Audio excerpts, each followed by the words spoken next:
I have to contact Legia. And also, I think the way this works, can you just type in add County and stars flyer, we just updated it. I'm gonna push that out for people? because I ran out of time today. Yeah, no worries. Yeah, if you give me, And just, I meant to look too. Did you guys create an event on Facebook? Yes, yeah. Okay, so I can. Ellie, there it is, right there. Laura, Oh, she's already she's in. already in. She's not, Laura's on the boat. He's on the Then boat. have like a little video. All right.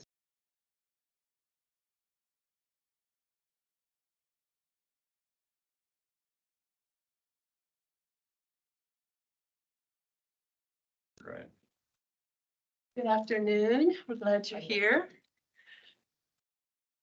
I want to welcome Buck Rawlings with us today. He's an ISA certified arborist and president of Omega Field Enterprises, Inc. in Land O'Lakes for the past 12 years. They specialize in large-scale commercial, municipal, and residential tree care and urban tree forest management. He's also a member of the Florida Urban Forestry Council, a retired Marine officer and graduate of the University of Georgia. He's on the board of Rosebud Continuum and works with local municipalities and nonprofits seeking to promote urban tree forest management efforts. Thank you all. Thank you, Carol. As you mentioned, my name is Buck. If I stand up here and I lecture, I'll bore myself. So part of why we're here, or part of how I got here was we started working with Rosebud, which I'll get into later. But it's really important that you all understand that I don't know much about sustainability.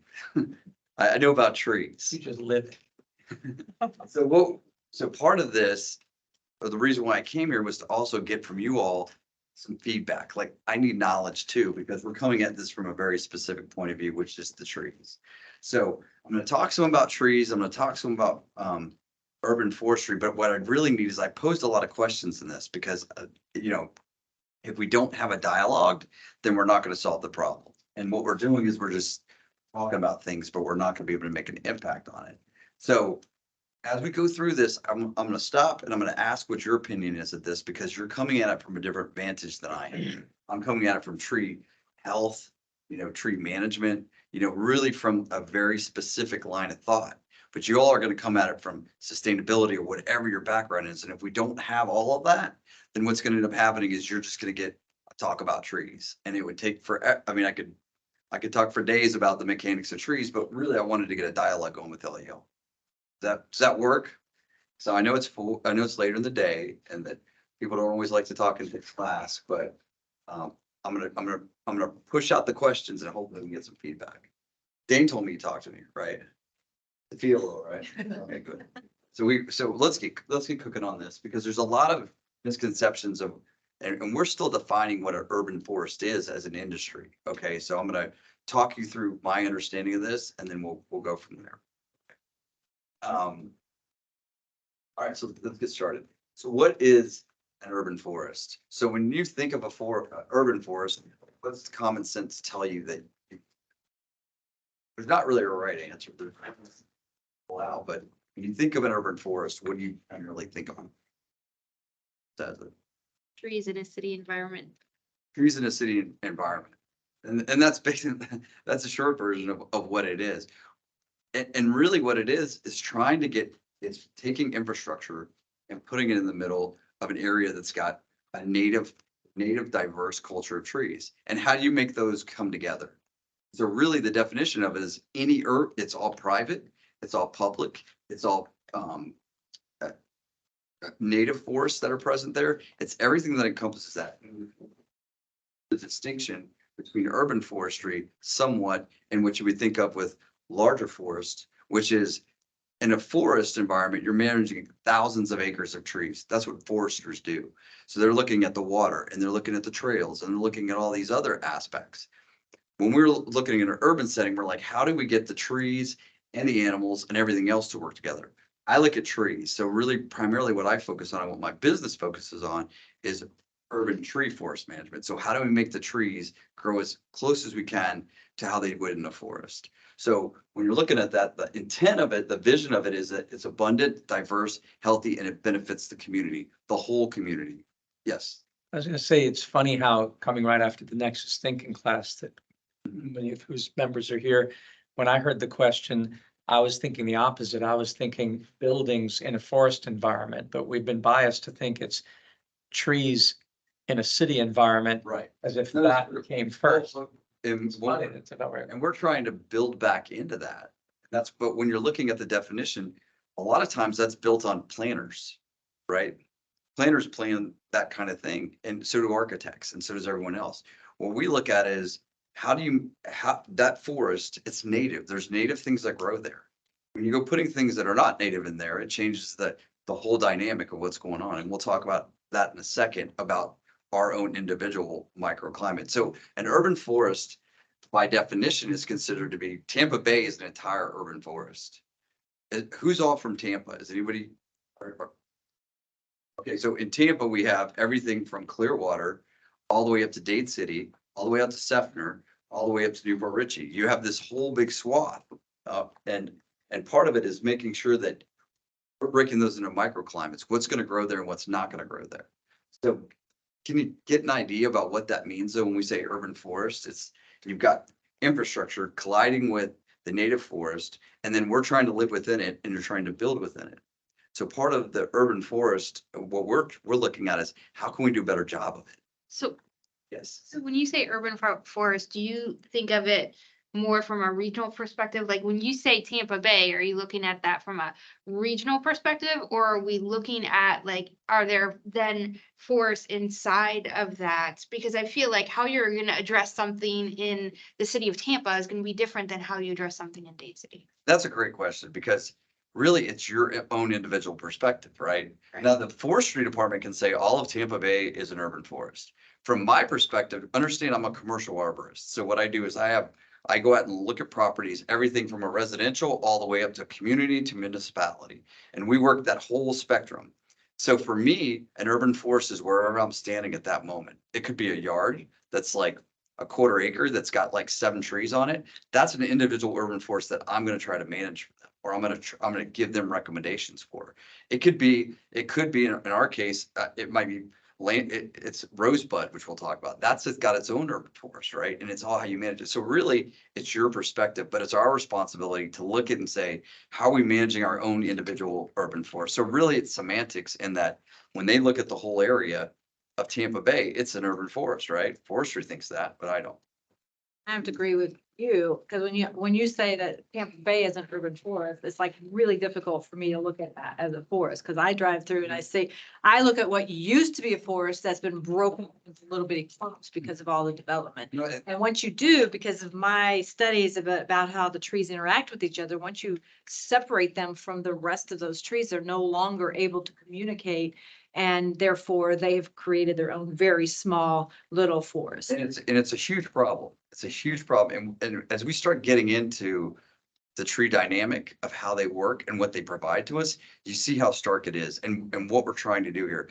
That's why I said at the start, getting feedback from all of you all gets us out of our stovepipe.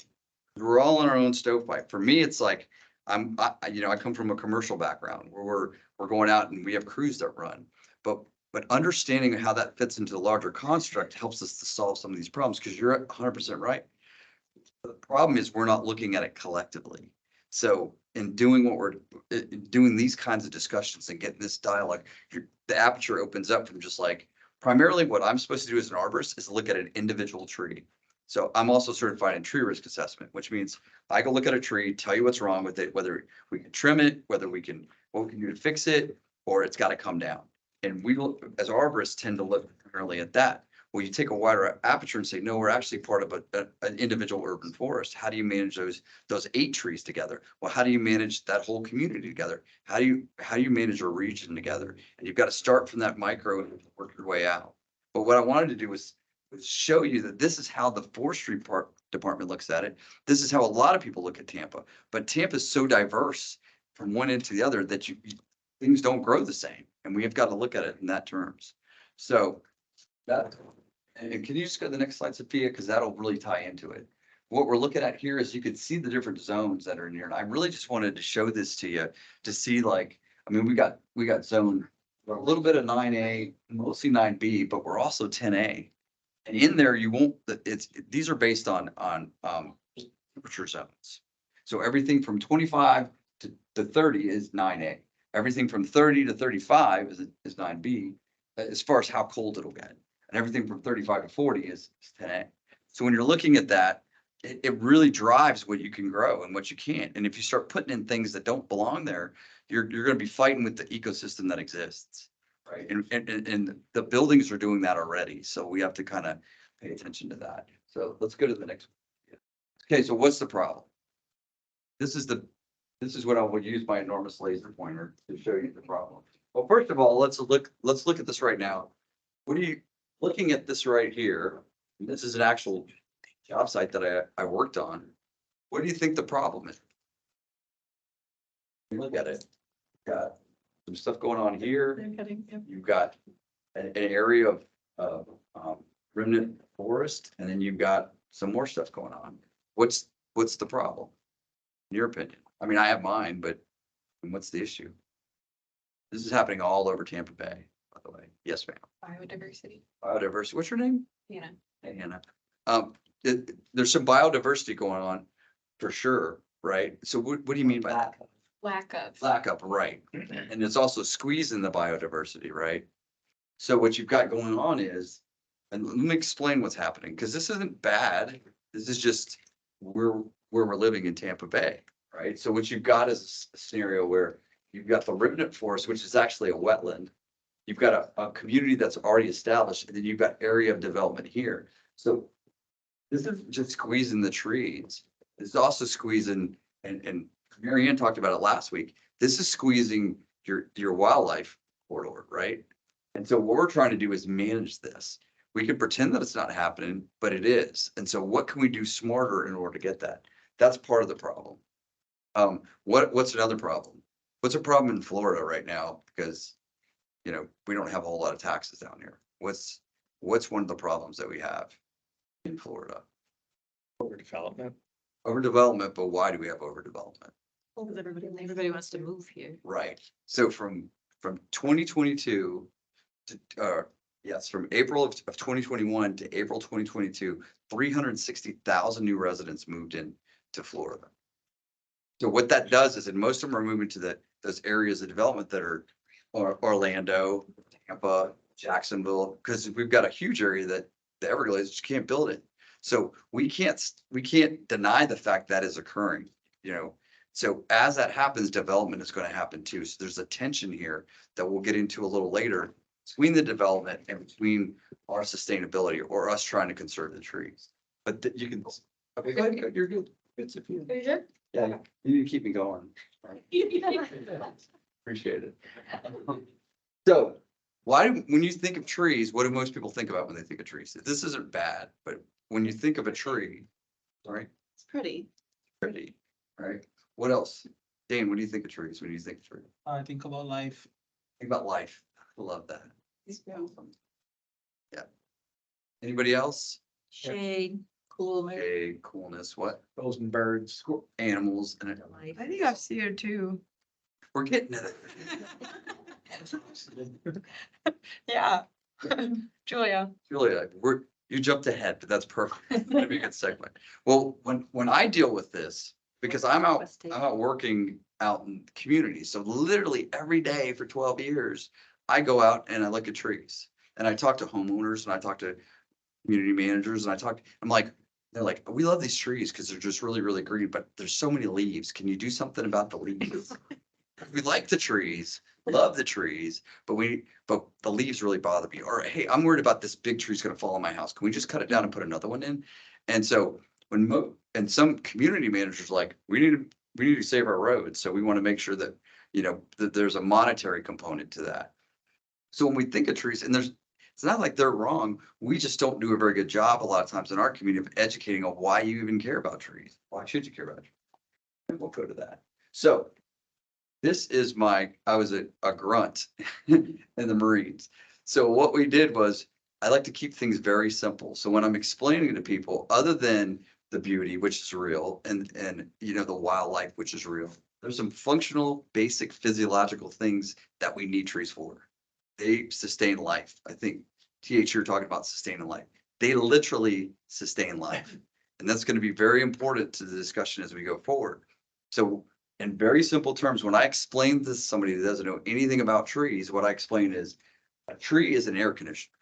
So what it does is it actually, through its normal photosynthesis and respiration process, it cools the local environment through water vapor, through O2. And just all I ask you to do is walk Lettuce Lake Park for about a quarter mile and then walk along Fowler in July. And tell me there's not a difference there. That's something you can feel. And some of that is the transpiration that's occurring. That's the water coming out of the tree. Some of that's the oxygen, and some of it's just the shade. It just covers you, right? So it has an air cooling component. And most people get that because you think about it, you can save up to 30% on your house by having a tree there. But what people don't always think about is the air filtration process. And what an air filtration does is it actually takes in carbon monoxide, pollutants, CO2, and it actually scrubs them out, takes them down to the tree, turns them into nitrogen, and then uses it for energy. And then it puts it back out as oxygen. So it's actually, along with being an air conditioner, it's actually an air filter. And finally, and this is the one that I'm going to foot stop on because I'm really passionate about this, is it's the water quality. And let me tell you, if we don't think that we're going to have a water issue in Florida the next 30 years, we're out of our minds, because what's happening is with this overpopulation, you're starting to do a thing where we're removing a lot of trees. And in doing that, what you're losing is the component that actually takes water in. Like we said before, it takes the water in and then it puts it back out, but it also retains water in a number of ways. First, as the rain's falling, the leaves catch it, so that some of it gets absorbed there. It gets down in the roots. The roots keep the water down in the ground, and then the tree will hold that water as well. So you've got moisture throughout there. So when we're talking about like having one tree or having a stand of trees, there's a huge benefit, up to 80% more water, air, and water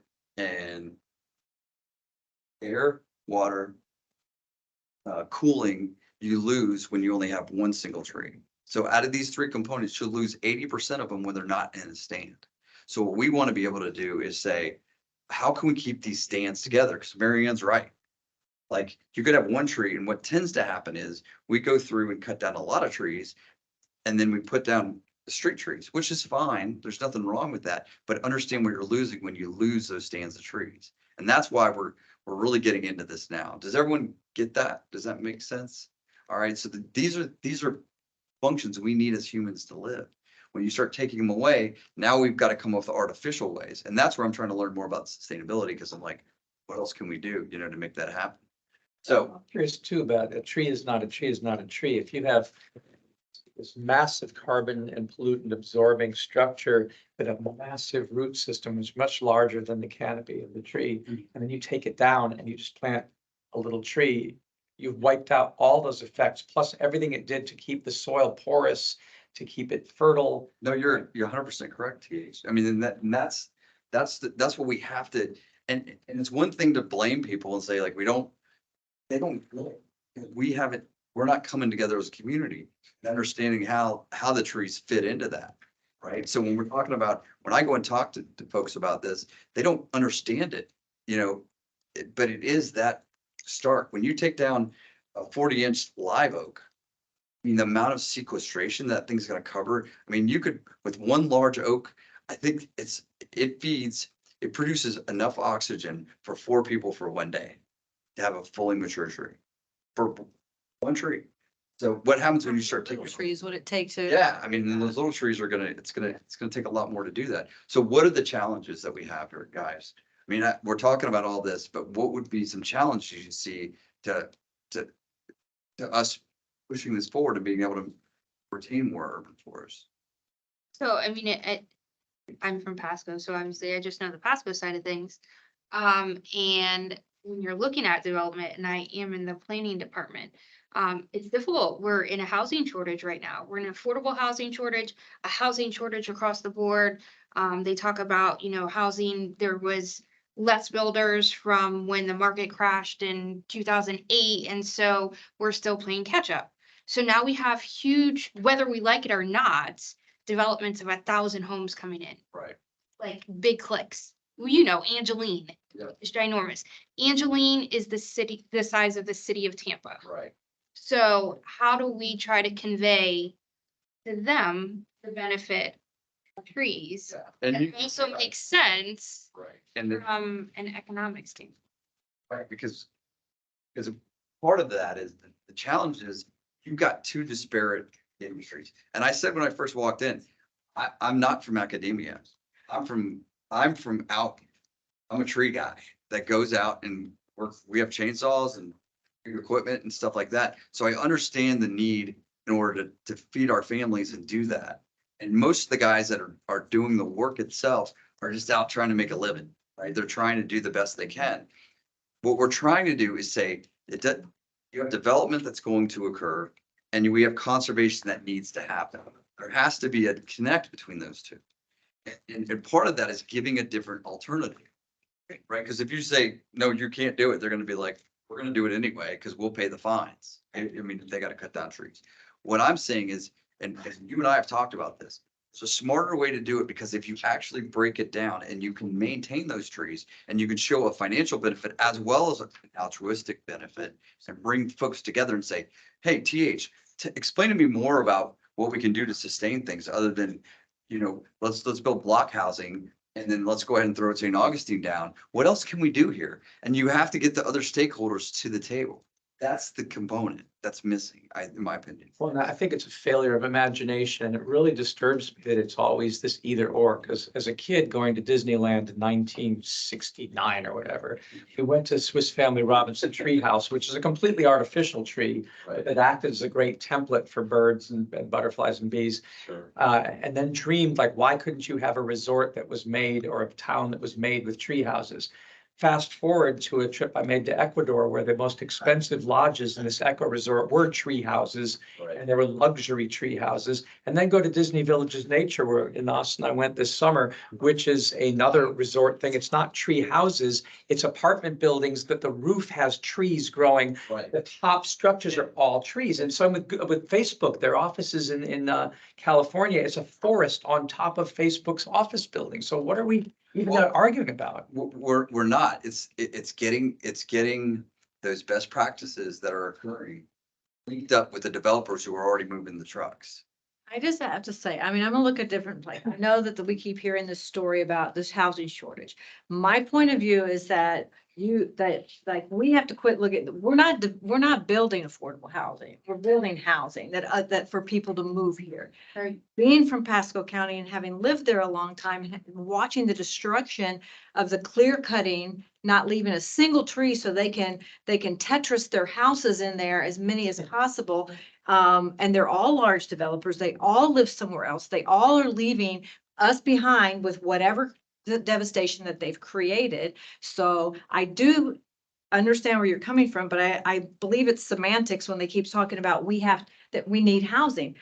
My point of view is if people are moving here for somewhere else, they're going to take what we offer them. I think the first point of view is, as a citizen who has fought for this, that we build according to what fits our narrative. The people who are already there, who've lived there since they were born, who've lived there, for the longer than I've lived anywhere else, and keep these large trees. And I'm not saying you don't develop, but I think as we've talked about, Buck, it's like you got to. And where I came from and when I came from it, you had to take a piece of land and you had to mark off all the trees that were above a certain area, a certain width, especially the trees that were native. If they were trash trees, that wasn't an issue. That was what your first survey was. And then they had to decide which trees were not going to be left. And then the developer has to build it around those tree stands or around those things. And that should just be the way it is. And the good news is, at least on the micro level, we're starting to have some success with that. Because I work with certain folks that will buy 10 or 20 acres of property. And Hillsborough County is really, really good about like going and saying, hey, let's do the survey. Here's an arborist that we trust for you to come talk to. And then what we'll do is 9 times out of 10, they'll come and go, Buck, we want all this cut down. I'm like, hold on a second. You know how much it's going to cost? I'll cut it all down for you. It's going to cost you this amount of money. Now, could I save you some money? Let me show you how to really do it. Because first of all, you're gonna get, you can't do that. So what we're starting to do is as the building, it happens on the front end. And what has to happen then is you walk in there, and this is us like bringing really smart people that know the science into the room and saying, listen, we know this is happening. Let's come up with a better way to do this. And the better way to do this is to give a financial benefit, because I've done this long enough that if you come into a place and you keep what's native there and you're not planting back trees that are live oaks from Tennessee and putting them in, and then half of them die before you're done with your build, it's going to cost you more money. So, and then we've also talked about different alternatives that through ordinances, through working with the county officials to say, hey, here's an incentive for you to keep more trees. And then once you Yeah. can break that veil. I do think something you said, the lack of developers, the small developers have been pushed. Yeah, they are. For sure, 1,000%. And that's the problem. The small developers, the ones that were there before the crash, were buying 20-acre lots and they were building, keeping the trees and they were building already there. My problem that I see it with is that we have now accepted in these very large developers into our area that do not care one iota about the land that they're building.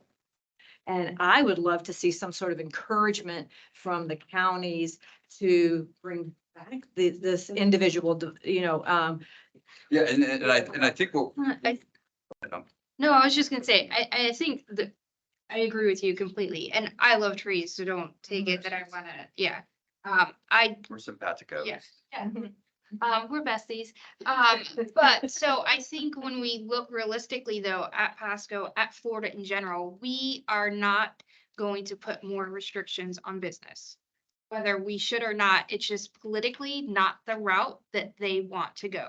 Right? So when you're looking at incentives, they tend not to want to incentivize things either. It's very difficult. And that's just the political nature of things. But what does drive things is the market. And so while people are still buying these houses that are on clear cut because maybe they don't understand. So maybe the flip side to that is doing more of a, PSA. I always think of, growing up the whole, this is your brain on drugs with the egg, right? Yeah. We think of the cigarette PSAs, how much that has changed in the past 20 years that, now smoking is actually looked upon and you're like, ew. And it didn't used to be like that. So if we can educate the general public on trees to say, this is important and they're a commodity, and no, we don't want it clear cut. We want those old trees. And then that drives the market to save the trees. And Kristen completely stole all my thunder. So you stole my good ending to the story. I'm just kidding. I agree with what she said about the rules, but you also mentioned ordinances, and one of the thing in the land code, especially in Pasco County, I know a big thing is the compatibility. And the compatibility, they do not look at trees unless you force them to. And I think that trees should be part of the compatibility when you're going in and talking to the planners and talking about what they're gonna clear cut and what they're gonna cut down. Trees are part of the compatible. Yeah, and so part of this is, we're in this room talking, right? And Sophia, can you go to the next one? Okay, so this is it. This is it. This is the good news story. So in doing this, I was lucky enough because I mentioned at the beginning that I'm not a forester. So if there's any like foresters out listening, I do urban forest management, and I have really good forester, someone that manages everything, right? Like I said, they manage the waterways, they manage all that. But we're trying to pull all our own internal tree community together. And what I kind of came up with as we're going through this is I found a really good friend who's the Hillsborough County forester, Rob Northrup, who retired, but he was lucky enough to take me under his wing as a simple arborist to explain, like, there's more than just one tree buck here. You need to look at the whole thing. And so when he brought me up to Gainesville, we had a meeting about the first ever urban forest management, how to do planning. So what they did was they said, we need to start having a doctrine for this. Like, how do you go about, how do planners use this? And so for 3 days, we were up there talking about a lot of stuff that from a municipal perspective, I didn't quite understand. I understood the trees, but the last day was nothing but talking about, they brought a sociologist in who said, it doesn't matter what you talk about with trees. It doesn't matter how smart you are. It doesn't matter how good you are at managing the land. If the local community doesn't care. It does not matter. It does not matter because you're just a bunch of smart people talking in a room. You're not getting any action. So what we have to do is we have to say, unless we are a community, unless we pull in all these different, we bring in planners that are really smart. We bring in, people that understand sustainability and you bring them together. Then you bring in tree guys too, that'll be like, well, these are the species you need that can break that down. Everything from consulting arborists to foresters. You get everybody in the same room and say, okay, let's collectively see if we can do a better job at this. But the local community has to be involved. Otherwise, it's gonna get lost in bureaucracy. Kristen's 100% correct, because at the end of the day, I love trees. I gotta feed my family, so I gotta make sure that my trucks are moving, right? That's just reality. Now, I try to be as responsible and honest as I can in my business dealings, but we've got to work. We don't work, we don't eat. So how can you pull all these people together and say, let's build a community? Because if you do that, you can make a difference. One of them that I have on here, and I'm a member of the Forestry, Florida Urban Forestry Council. I'd encourage everybody to just take a look at it. Nonprofit as well. I've gotten really involved with that. They're trying to push out the whole concept of urban forest through the entire state.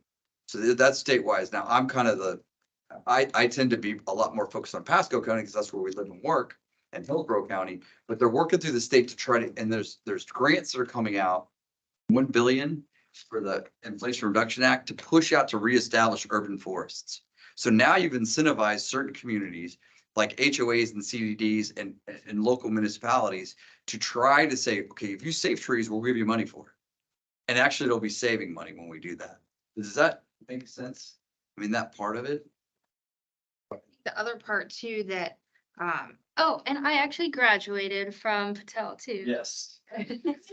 But when going to school here, I realized we were very environmentally focused in my job and tended to forget the people perspective of it. So the interesting part about those grants, because we're actually looking at them right now, is that the focus is also on disadvantaged communities.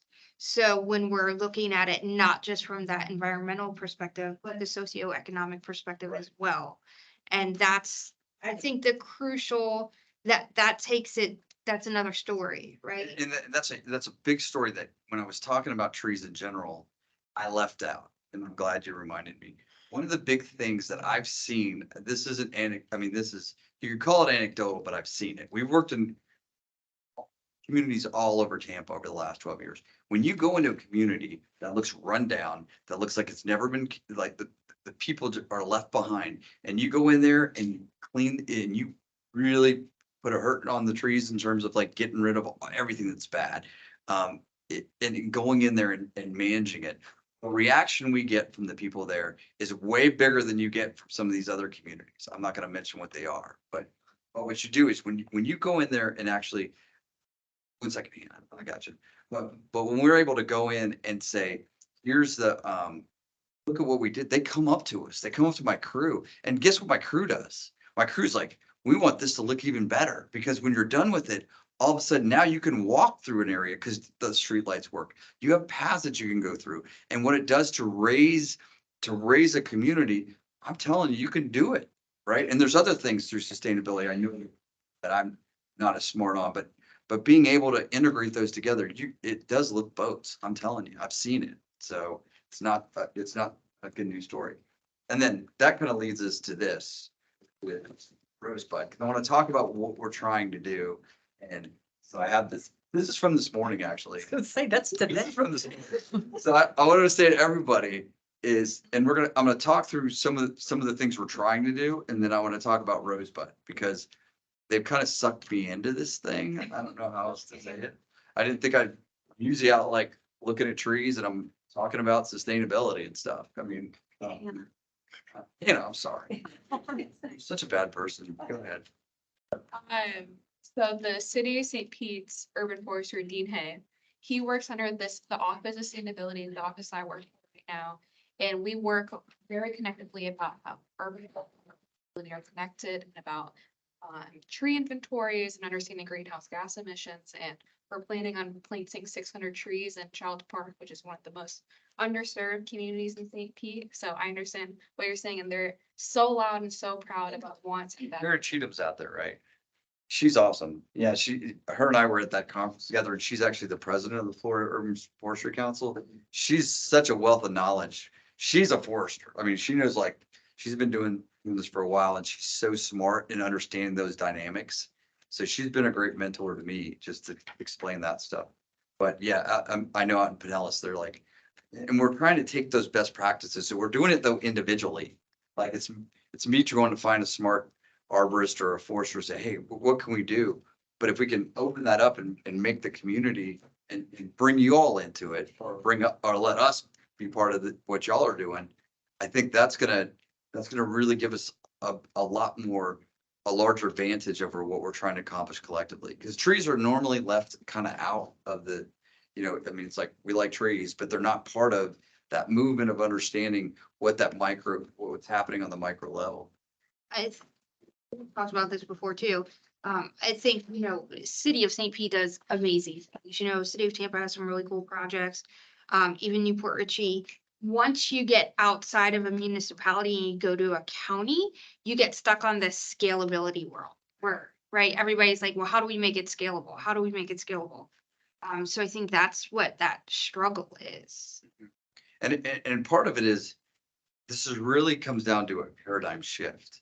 Right? So and this happened to me. So I'm not like, when you do something for a while, you realize there's a smarter way to do it. It's like, why these people are hiring us to come in here and cut the same trees every year. This is 7 or 8 years ago. And I'm like, this isn't smart. I'm like, we don't need to cut those trees because we cut them last year.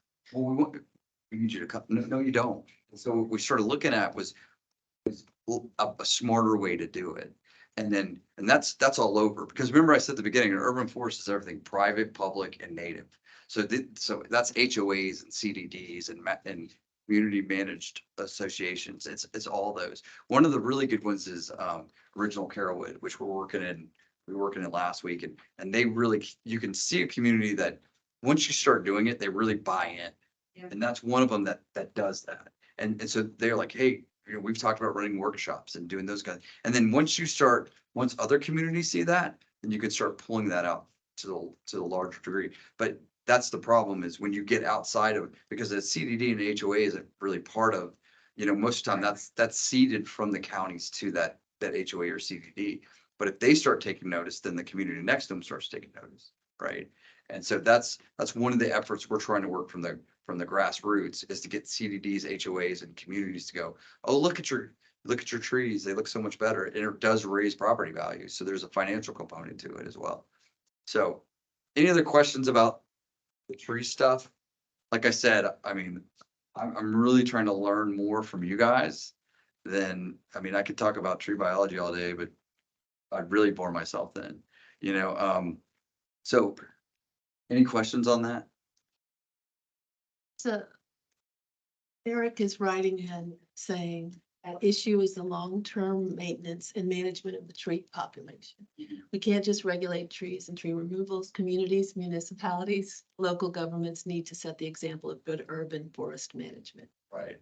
And he's 100% correct. And I think they're through the forestry department and the Florida Urban Forestry Council and some of the other associations, that's coming out. The problem is the education component of it. And that starts with like the grassroots of us having things where you bring people out and go, this is, because once somebody gets it, I've seen it, once somebody understands why they like the tree, then they don't ever want to cut the tree down. Like, I'll get in arguments about the tree will fall on your house. It will crush your house. We have to cut this tree down, but some people will let me cut down anything. I don't know that one. Mary Ann, anyway. So, but it ties back to that component of being able to say, and we take our lead in terms of corporate knowledge from the municipalities, and that's where we get it. Like, from a arborist perspective, we all go to school and we learn about trees. We understand the individual trees, but how do you manage that? That's kind of like what I was learning at the Urban Forest Management Symposium, where they're saying, like, This is how municipalities are all struggling with that too, because they're like, we can't even keep up with these 360,000 people moving in. What do we do? And so policy, the ordinance, but really, that's what I said before, if people care and they understand why they should care, then you have a much better chance of that happening. And you got to get these collective stakeholders together that we can have that. And so that.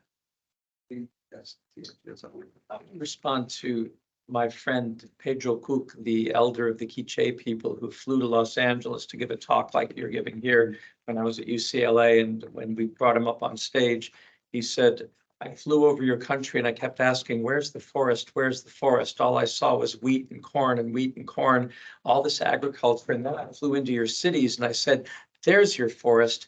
Your forests are now what people plant where they live. The rest of your forests are gone. And that disturbs me and my people because it came from the Maya civilization where trees were an integrated part, food forests were part of it. Is there now any connection between like the Florida Wildlife Corridor that we were just part of working with, looking at agriculture as in a new way so the state of Florida can integrate these pockets of forest? Yeah, no, and you're exactly right. And that brings me to Rosebud. So I'm going to answer the question in a different way, which was, I'll start it in a different way, which is, I mentioned I was a Marine, right? So I lived in the forest as a kid. I mean, as a kid, but also, I mean, as a Marine, we loved the woods. We slept in the woods. I mean, it was you loved it. And so part of my being is like, I'm not coming at it from that perspective. I'm coming like, I want to do what I can in order to save that. But what I'm learning is there's other things other than just saving the one tree. What you can do is start integrating in smart things, which I'm learning from you guys. I'm learning about like, how can we do food forests? Valerie's teaching me all kinds of stuff about food forests that I had no idea. It's like, well, I want to save more live oaks. Well, why don't we save this other stuff that goes well with live oaks, that brings more animals? And that's where, as an arborist, I'm limited on my understanding of, I mean, I understand plant healthcare where you have a tree and you need to have other plants around it, but how do you integrate the food into it? How do you integrate in the, like aquaponics? I mean, we're looking, and what I'm learning, and now I'm going to do my shameless plug for Rotary. Because I showed up with the chainsaw to do some work, and next thing I know, I'm there every weekend. So I don't know. Sucked in by Mary Ann, but it's really really cool because we're starting to learn. I'm starting to learn a larger vision of how this can work, right? And that's why I'm like, now it's like a sponge of trying to understand the dynamics of, the food forests in there. Like, what can we do in order to reduce the amount of electricity you got to have in an area? So the hydroelectric energy. I got one of my friends from the Marines he's building a hydroelectric power plant out of water. And he's he's jumped in with Rosebud. And one thing I'll mention is, as I get into the Rosebud kind of section of this, it really, as a veteran, what I see like some other healing that can happen here. And I'm going to break from the trees for a second because I think this is really, really important. Being able to give people an alternatives, right? One of my passion projects is veterans because I am one, right? And when guys go through what they do, there's different ways you can heal. One of the ways you can heal is to bring people to a place where they can get in the dirt and they can just be outside and they can be in nature. Now, I think that's veterans, right? We're our own community, and I know we have tunnels, towers coming up nearby Rosebud, and we're going to do everything possible to link up with them because I think that's a great marriage of some healing and help, and it just sounds great. But if you think about it, a normal family, like being able to get out and do something other than watch TV and teach your kids about like, hey, this is how you grow stuff. That's what I'm excited about. So as a tree guy, I'm getting out of my own little world, looking at trees and going, what's growing around the trees? It's this plant thing, I deal with like big trees. And so when I say like the rosebud fever, catch it, people are catching it. And this is just one example of it, right? So rosebud's kind of it's an example of what can happen if you start to get people interested. So it goes back to the education component. If we can get people educated and understand why you care, and then come show them something that's interesting and cool and neat. And then all of a sudden you'll start bringing people together, because we're not going to solve this by writing a lot of ordinances. We're not going to solve it by trying to do a fiscal policy. The way you're going to solve it is by getting people to care, right? And the way we're going to get them to care is to show them a different way. Because if you just yell at somebody, you're not going to get there. Not going to work. It's going to get on their dozer and cut whatever they want. So the Rosebud Fever, that's my crew, by the way. Can we go back? My guys. I love working out here, by the way, but you can see like some of the stuff that's going on. I'm gonna use my oversized laser pointer. What you've got is, we got all these food forests. I was like, what's a food forest? You know, this is like a year ago. I'm like, food forest? I'm like, what's going on here? And then all of a sudden Valerie's showing me, eat this, eat that. I'm like, I'm gonna die. No, I did not. So you've got like food forest going on. You got a hoop house going on. You got my crew all happy because they're working here. We're trying to do here urban forest management. What we're doing is we're going through and we're actually, it's making me better because I'm like, okay, where do these trees go? We're planting trees. We're trying to build an arboretum out there. You know, I've never built an arboretum, but I'm gonna figure it out because it's cool, right? Yes, Carol. I should know what a food forest is, but I don't. Valerie, would you please tell us what a food forest is? A food forest is a permaculture aspect of agriculture where you're taking native and non-native edibles and putting them in an environment where they can grow together in harmony. So it's like a synergy between different foods, but you also have native plants that are pollinators and things like that to bring in the bees and butterflies and everything else that you need to keep the food growing and to keep it Use your oversized pointer to point out. Yeah. the food forest. So this is a food forest right here, actually. Yeah. So it doesn't always have to be native plants, but you do want to make sure you're not putting invasives into whatever area that you're bringing them into. And Like apple trees or what? It could be anything. we have an apple tree at Rosebud. We have a breadfruit tree at Rosebud. We have banana trees. We have Barbados cherries. We have all different kinds. None of them are invasive. We try to keep all the invasives out. And you can grow annual vegetables and perennial vegetables right in the middle of your food forest, because things that are on the forest floor actually help the middle canopy, if you will. And then Buck's trees are your top canopy, which provide cooling and shade, just like you talked about, but also not just for us, but also for the plants that are underneath. It's Like- like story. Yeah, we have, our industrial agriculture is a monoculture, so we plant like people plant like the same crop across everything. Like a food forest is almost the just the opposite of that, you know, it's like, and monocultures are very bad for the soil. They're very bad for a lot of things. Monocultures and trees are very bad because you don't have that variety. And let's just say something happens, a disease comes in, which has happened in areas of California all over, and then every tree that you have is getting wiped out because they're all the same tree. Yeah, and then that's one of the big concerns we have, because we saw it, we've seen it with the red bay trees up on the, there's an ambrosia beetle that came through a few years ago and it wiped out the bay trees all over the panhandle. Even down here, you'll look around lakes and you'll see these trees that look like they're on fire, and it's just, they got the wilt, the laurel wilt. And so when you have a monoculture like that, and when we're experimenting, and this is the cool thing about Rosebud, is we're trying out different stuff.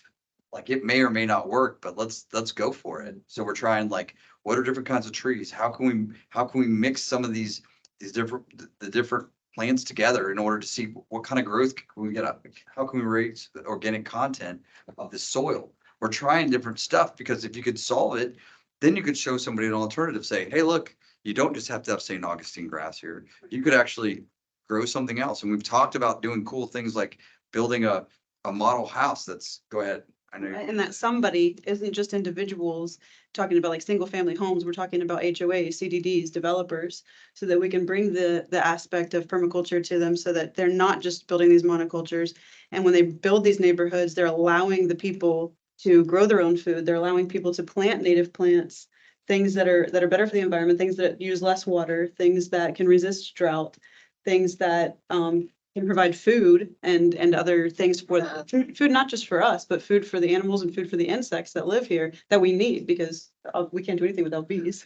So another aspect that Buck, he talked earlier about how people are angry about the leaves. What can you do to get rid of these leaves, right? Well, actually, the leaves are one of the greatest I know, assets that it's like- trees have. So the leaves themselves, and when a tree breaks down, the tree continues to give. Marianne likes to talk about that. The tree continues to give throughout its entire cycle. So as it's breaking down and as the leaves are breaking down, it's actually feeding the soil, which is feeding the food that you're growing, feeding the plants that you're growing, and giving habitat to the native insects and and animals that you need to have a functioning permaculture. So by raking up the leaves, you're destroying some habitat. Then when you remove the leaves like that and you rake the ground, all you're doing is uncovering and allowing usually invasives to grow up. But if you kept it covered and allowed that to break down back into carbon, Which is what nature does in the Right. forest. And Nobody goes and rakes them up, so they have this beautiful forest floor. right, and that's, I mean, that's what trees do naturally. That's what's so amazing about them. Is that when you're actually looking at it, like, let a tree be a tree and it does its own thing. But we have to educate, because people come in and they got rules, right? Nobody likes to get the nasty grams, picture of their driveway on there going, it's not pressure washer. Your grass is more than 4 inches. You have to do. So unless we show like an alternative to this, we're kind of screaming into the wind, right? So this is what's cool about Rosebud. And then I'd like to, so. Let me get those with you, 'cause I know you're ready to go, but you got to make sure they're do it. Otherwise, it's not as good. Okay, so when you're looking at, so with Rosebud, we're like, what could we possibly do? Let's come up with an idea. How can we get people interested in one place where they might want to learn about stuff? And maybe they don't even know they want to learn about stuff. How could we do that? How can we get people in one place at one time to learn more about what we're talking about? We need come on, Sophia. What are you? Got it. Okay. Because we are having a fall and plants and artisan market going on on October with my oversized laser. So October 21st, we're having a cool event where I'm gonna be out there talking with my laser, and I'm not gonna have a screen. I'm gonna wander about in the trees and try to answer questions about trees and what we're trying to do out there in terms of managing the trees. But I'm just one little piece of that. We're also gonna have classes on soil. We're gonna have classes on fruit trees. We're gonna have music, because if you're in that kind of thing, and we'll have music. We're gonna have all kinds of vendors out there and art, and we're gonna sell some plants too, right?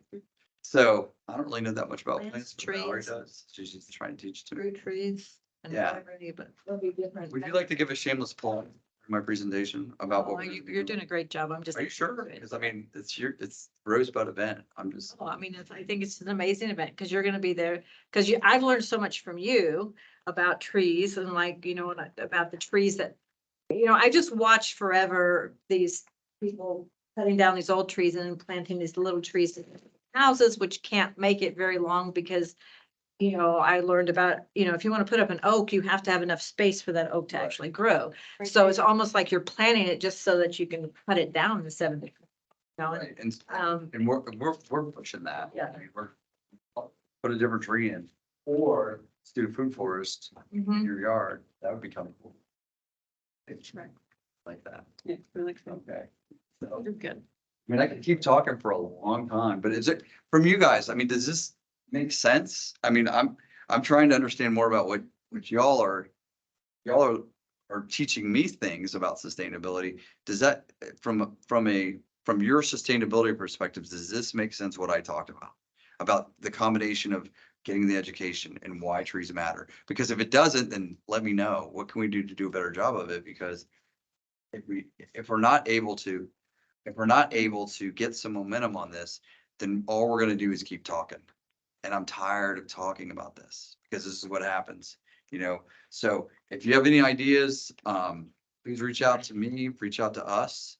We're building a community of interest. Yes, TH. I'm really curious. We have, I mean, there's sort of the built environment at Rosebud. There's your house, there's the garage, there's the classroom, there's our RV, several other RVs, there's sheds. We have never yet found a way, or I'm discussed using some of that vertical surface and some of that roof surface as part of this initiative. So we're still encouraging the public to have this model that the built environment's here, and then around it, wherever you can afford space, you grow vegetation and provide habitat. Do we have any concept from the places you've visited and seen, and certainly going back to Disney Village's nature and its commercial and residential, where they're putting trees on top and they're putting plants all the way up and down every wall, every sunlight receiving surface? Is there anything we could do? You could see it, like even in Tampa, they're starting to, they're starting to grow, put trees on top of roofs. That's one thing. The short answer is there's a lot of different things that are happening all over, right? That people are seeing that maybe we haven't tried yet. We got to pull those together. So some of that is, and what it does is it cools it. So they're putting full gardens on top of buildings now to cool them. I mean, I know that's more, people are starting, because they actually get incentives when they do it. So that's been getting people, creative architects are starting to get into that. And that's part of who we're also reaching out to is, let's get some architects involved. Let's get some engineers involved. Let's get some people that are technicians involved to say, like, how can we work this together? Because I think there are alternatives. The short answer is they're happening. Let's put them together. And then at Rosebud, we've talked about doing that model home where you say, here's what it looks like. Okay, put things on top. And then if you can show that it's not scary, you're not living in, you're not living for most people. I know you'd like that. I mean, like, you've been all over the world and seen everything, right? Most people, if you can show them that, if you can demonstrate it, and you can actually say, look, you can grow your own food and go out back and pull it right out. You can do it. Oh, that tree, it saves you 30. Let's show you why you should trim it, not cut it down. So we take all those things together. If we can start that maybe at Rosebud and some other places, take the best practices, and then we become more educated. What can I do to explain to homeowners a better sustainability perspective? That helps me learn more and not that. I'm responsible for like 2 or 3 items on the property. So my RV, is there something we can do on the roof of that? Everybody's always worried, oh, the roof is going to collapse. The roof can nothing, or the shed roofs that are there. I mean, is there something we We can do do? have an idea for one thing. Okay. The container that's near you. Right? Yeah. We would like to bury that. Yeah, our idea is because that's gonna be the entrance to the Indigenous education area. Right. And that we would make it into a mountain. Like we would cover it with soil and then grass be growing on it. So that will cool off that unit. Without us having to, because the Conex is incredibly hot, but we do that.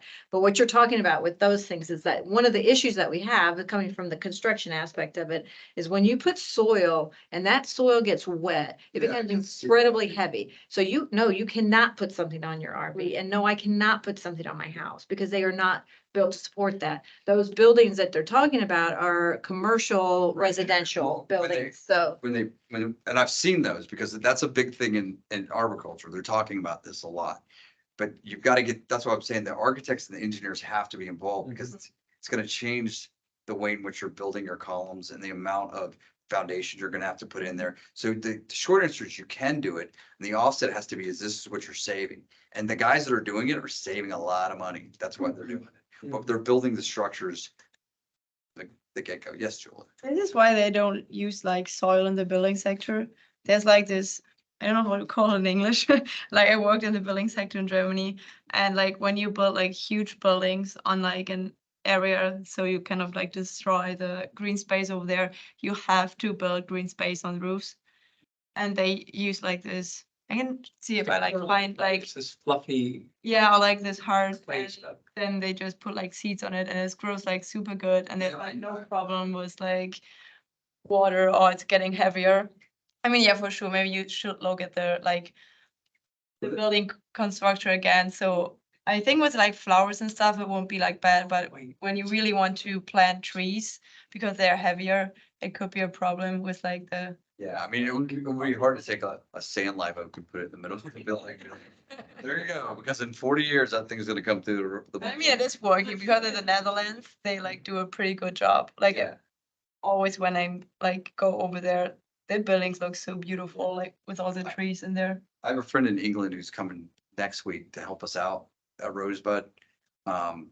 And he's living in England and taking best practices there and like trying to feed us and all over Europe, so a lot of that is, I think that there's a bit more in terms of the science of it, like they've already been doing it. Yeah. So if we can steal some of those ideas and say, let's try them and see, can we do them here? We probably could. Let's put some incentives in order. People want it. If people want it, then they're gonna get it. And then if we can show that you can save money, significant amount of money, especially on electric and power, then why not do it? Right? I have a comment from an online guest and then a question. The comment is from Laura Root, who says, "So deep is the innate wisdom of the forest that when branches fall, the shock of movement signals to any embedded mushroom spores that is to grow. And many mushroom cultivators have to throw around the branches that they want the mushrooms to grow in." And then Eva asks, "Do you partner with extension services? I'm a residential horticultural faculty in Osceola County, and education is a big component for the homeowner, the landscapers, and the managers." From my own individual perspective, absolutely. Like I mentioned before, Rob Northrup was part of the extension office, Florida Extension Office of Hillsborough. We've also met with Whitney out in Pasco County. So we partner with them and try to find those ways to do it. But the Florida Urban Forestry Council has reps all over the specific areas. So a lot of times it's just figuring out who the point of contact is so we can start pushing some of this stuff. So I individually, we're in Tampa Bay, so we work primarily with Hillsborough and Pasco County. Carolyn's got, I know it's pretty much locked up, but wherever in terms of like, and managing a lot of that. So we need to be part of the extension office. So because they have the master gardeners, gardening 365, they have a lot of things that happen through there. So we are working with those. We are working and trying to bring the communities together. It's huge. Gardening and the extensions are absolutely critical. So we are trying to work as much as we can. And I think some of those folks are coming out. I know Keep Pasco Beautiful is coming out, right? So we're working with Keep Pasco Beautiful, Keep Tampa Bay Beautiful. So we're working with a lot of those other nonprofits that are involved with it, huh? Keep Florida Beautiful. And so I know Alicia is on there, right? I don't know if she's still on or not, but yeah, so there's wherever we can pull in nonprofits, the extensions, any of the universities, you guys are a great source of knowledge for us. The people that are, I'm a commercial guy, so I'm out most of the time doing it. But if I know what better looks like, then we'll try to do that within the standard. And then I'll try to push out through my industry, like, hey, here's some things we're doing, so through either the ISA or TCI, which is Tree Care Industry Associations. We have our own associations, but we work a lot of that. So, but yeah, we love the extension offices. Yes. I want to get your perspective because you're up in the trees a lot, up in that bucket, and you see a lot. When I worked at the LA zoos in the horticulture department, we went to Petancito Zoo in Guatemala. And we talked to the people doing the horticulture there, and the guy said it isn't about the tree so much as it's about the epiphytes. And he said the tree serves many functions, like you talked about earlier, but one of the chief functions of the trees in the subtropics and tropics is they're a structure upon which moss, upon which epiphytes, orchids can grow. And he said, so you don't necessarily, in the zoo world, we don't necessarily have to have a mature tree if we create a structure upon which we can plant the epiphytes. Does that make any sense to you? Is there a room in Florida for populating parts of our built environment with epiphytes to serve a lot of these functions? It's a new one for me. I mean, what we try to do though is we try to take any of the trees, like a lot of times people have a misnomer when it comes to moss. That's the big thing. They think the moss is killing everything, or they think so when we're explaining to them, saying, no, it's fine. And what you want to do is leave growth in it. Yeah. Growth helps. Right. But for a long time, people would do what's called center pruning, where they clean out everything and make the tree look like it's got cotton balls on the end of it. So it looks aesthetically pleasing. What they're doing is they're draining that tree of its nutrients it needs to feed. And having some ball moss in there doesn't hurt it. If you've got different kinds of ground cover, doesn't hurt it usually, unless it's stopping photosynthesis. So explaining that tree is a living organism, for me, it's more of explaining why the tree is a permanent structure that's a habitat in and of itself.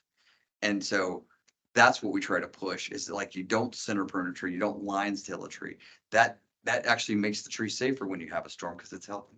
So that's a new one for me. I mean, I know that I just had to say what you're saying. I think that having epiphytes on a building, there's nothing wrong with it, but it's not going to replace a tree. you won't have the same. Yeah, you're not gonna have the same center. You're not gonna have, you're missing everything that the tree does. I'm trying to keep more on the trees Yeah. that we have already, because that creates more respiration. It creates more soil retention. It creates, better air quality and everything else. So the more that you can keep that thing, just do it correctly.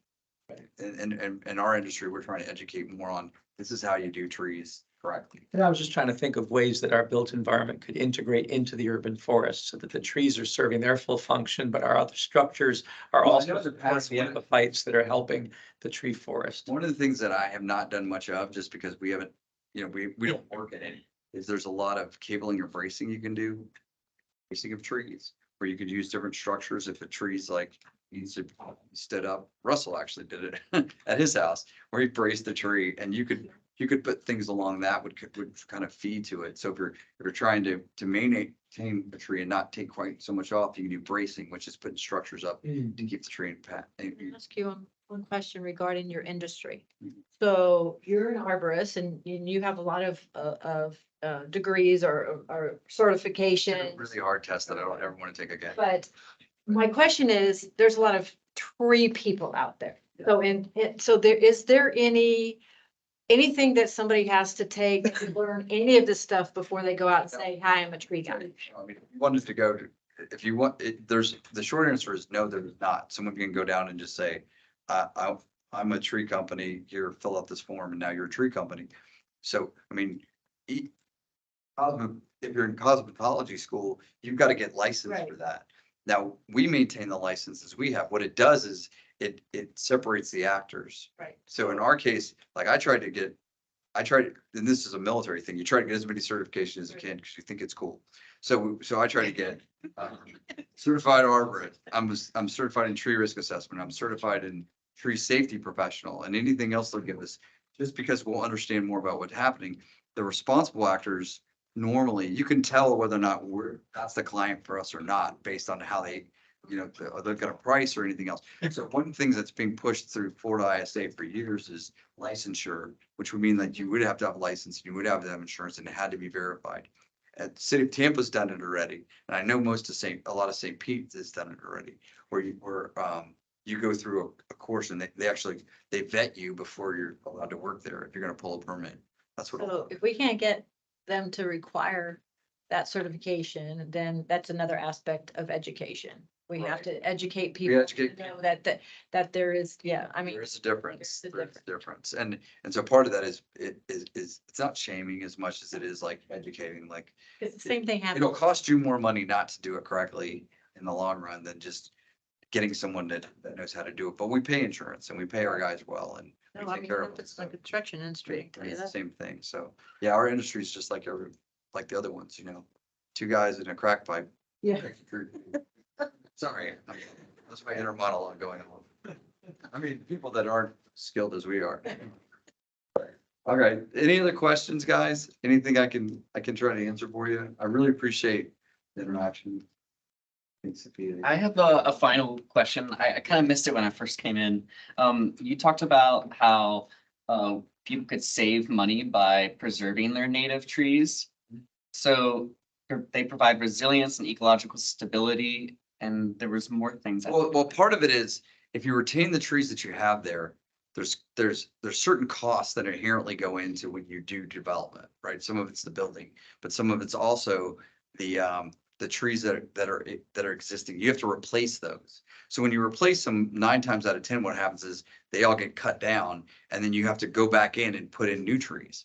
When you put in a new tree, even if you're established, even though you're not going to get the same benefit, there's a cost component to that. That's putting in the tree, watering the trees, doing the drip lines, transporting those trees, and all those costs that if you actually were to look at it and you could actually show that absent the things that we talked about, CO2, water, all that you're going to save, monetarily, that's a real time cost. And if we can show that by you not cutting all this acreage and actually building within it, that you'll save money.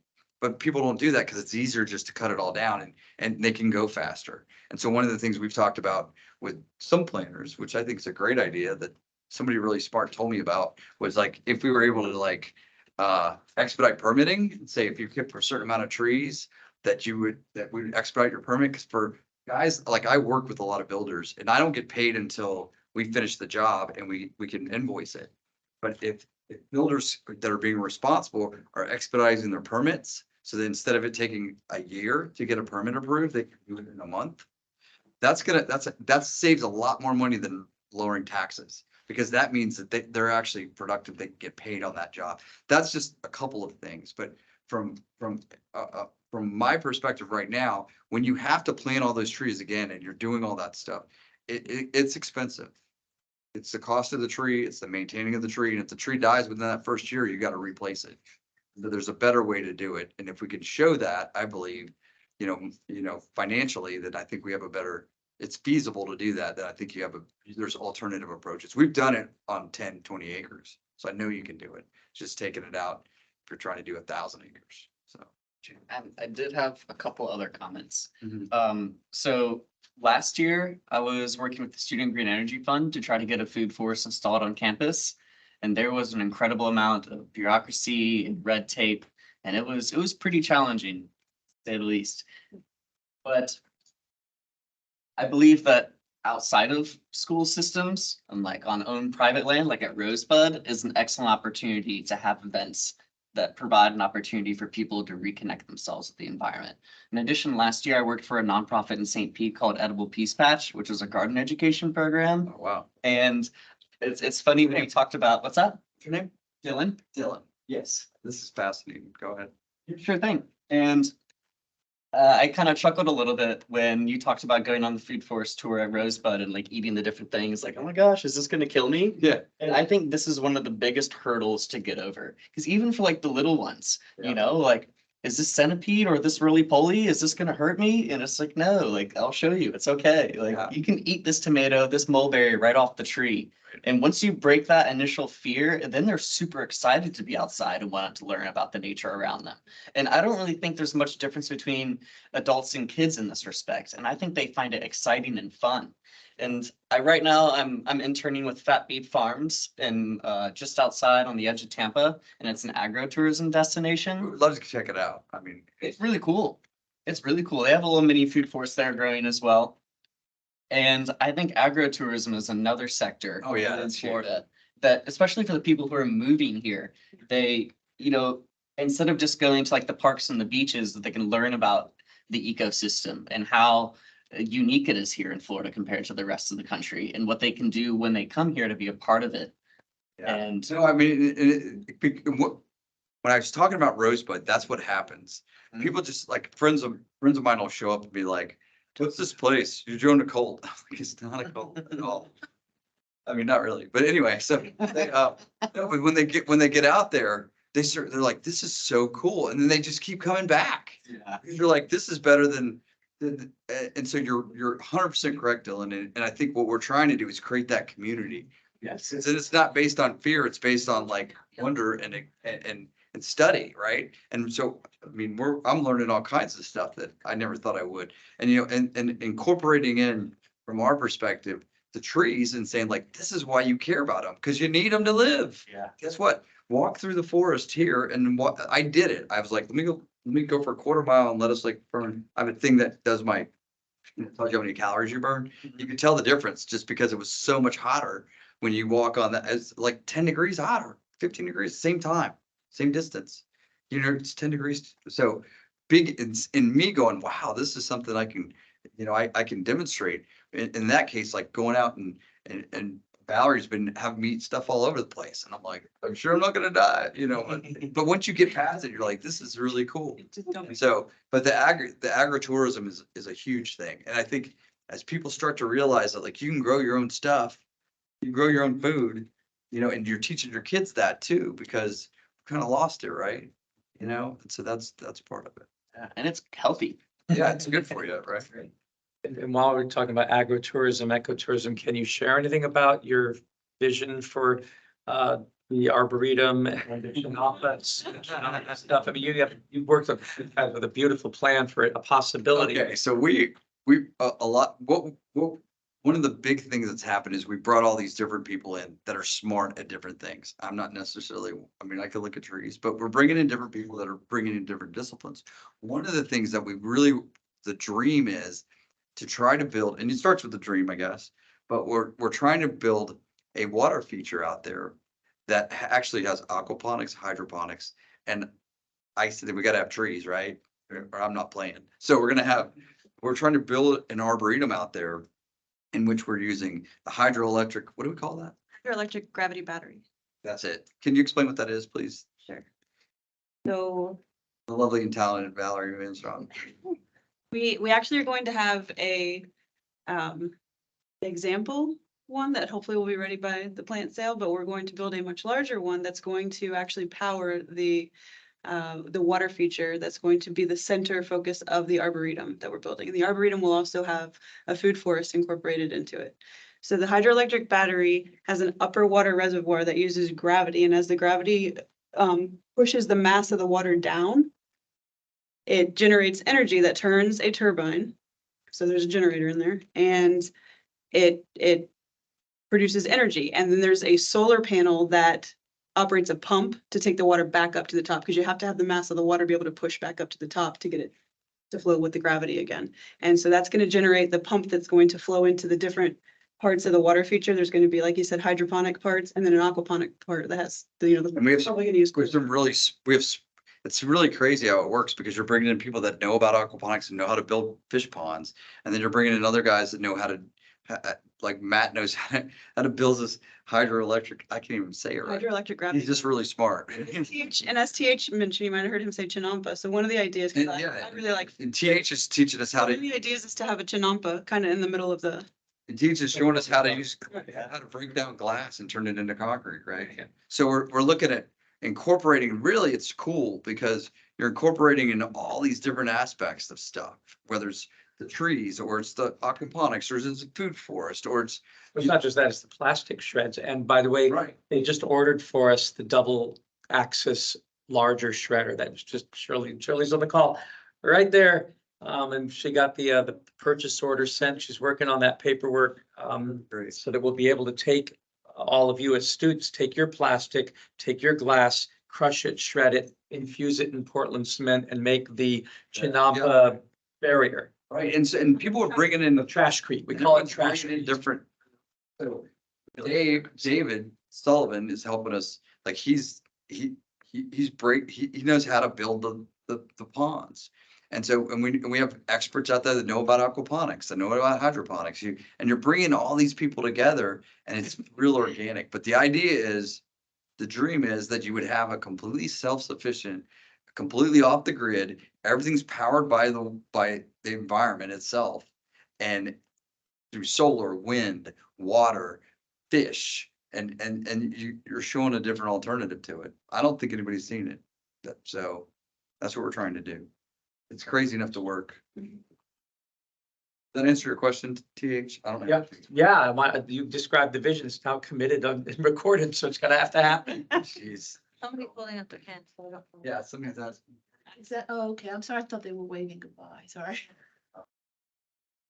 Could be. Eva, you have a question? They're just. So please, guys, if you come out to our big party, I mean, our plant sale that we're gonna have on the 21st. There's also tomorrow, USF, the urban, they are having the Food Sovereignty Summit. Okay. Know if you're aware of that or not. Food Sovereignty Summit, I think so. Yeah, the Urban Food Sovereignty Summit. It's tomorrow from 5 to 7:30. Alicia left you a message. That's with, See that? Urban Food Sovereignty. Is that Charles? Will- Yes. Yes. Yes. Part of that, yes. I met him at a conference in Eckerd. And where's that at again? It's here, it's at, Afternoon. no, it's 5 to 7:30. It's at the Charles William Young Hall. I'm flying to Virginia tomorrow. You start talking. Speaking of tomorrow, while we're making announcements, can I announce that tomorrow Fox 13 is sending a reporter out to Rosebud to He'll be there at 10. He wants as many students and participants and community members. His story is on the circular economy and zero waste initiative and how Rosebud is dealing with the creating Trashcrete. He'd never heard of that before, so he wants to see our tortoise sculpture and see the dragon, wants to see the food waste, bring your food waste. He wants to see people grinding food waste and feeding the biodigesters and talking about that. So we'll be on Fox 13. Carol's going to be there as well, I think with Sylvia is coming, so. Are you coming? Yeah, come and bring out buckets, no plastic bags yet, please, because we don't want to clean them, but buckets of food waste, if you have any, to find on camera with that, and we'll take them through that. And what? And clean glass, we need glass. Glass to be recycled, then you bring. That's what we use. This Trashcrete's made out of glass crush and plastic that we're grinding. And then the other thing is that another Buck McLaughlin, who works at MacDill Air Force Base, you've got him coming here speaking when? He is November 15th. November 15th, and he's doing Florida Wildlife Corridor, working with National Geographic's Carlton Ward on a new documentary on how the military bases and places where weapons practicing goes on, which are off limits to people, can be used to create urban forests and wildlife corridors. I talked to him about you. I know he wants. Oh, yeah, I would love to talk to him because I mean, like I've mentioned, we did our training, you'd go to these areas that there's nobody in. And that's where we met the critters. Right. Literally, whether you wanted to or not, I mean, you're living in the woods, right? So I'd love to talk to the other buck, I guess. Yeah, so that'd be November 14th, right? 15th, November 15th in this room, Wednesday. A lot of follow-up from our Florida Wildlife Corridor conversations that we. Do you know what time? It's Same the time. Same time. Same time at 4? Yeah. And personally, I really appreciate all the interaction. I mean, I have some plants, no pun intended. I mean, these are really good friends. And I have to say, honestly, PH, I'm learning so much from you, Mary Ann. Kristen's been a great friend of mine for years. She taught me, we were in Key Pasco Beautiful together along with Alicia. And I learned so much more, you get out of your comfort zone, and it's really cool. So if there's anything we can do to help, hopefully we'll get to see everybody out there on the 21st.